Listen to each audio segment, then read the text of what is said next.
না।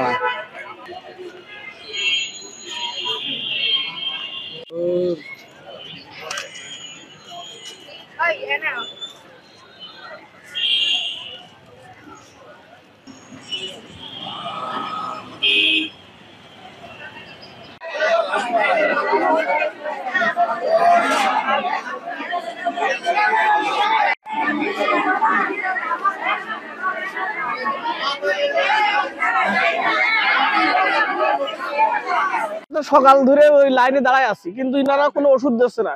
ঈদের 60 দাবিতে আমাদের ওষুধ, কিন্তু আমরা সাধারণ জনগণ আমরা কিভাবে ভোগান্তি থাকবো? আমরা 2.5 ঘন্টা ধরে এই জায়গায় সবাই দাঁড়ায় রয়েছি, কাউরে ওষুধ দিচ্ছে না। এরা করছে আমাদের কর্মবিরতি, এই করে এখনো আমাকে ঠেকায় রেখেছে, কোনো ওষুধ দিচ্ছে।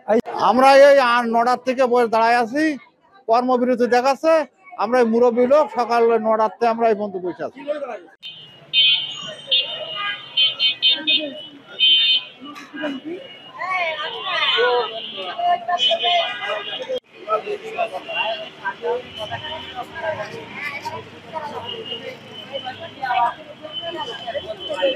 টেকনোলজিস্ট অফ ফার্মাসিস্টদের যে মূল দাবি সেটা হচ্ছে অন্যান্য ডিপ্লোমাধারীদের ন্যায় 10ম গ্রেড বাস্তবায়ন।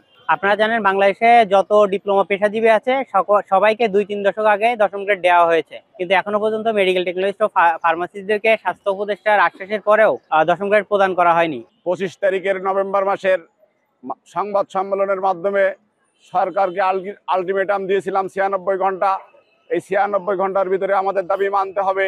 11তম গ্রেড থেকে নামিয়ে 10ম গ্রেডে আমাদেরকে বাস্তবায়ন করতে হবে।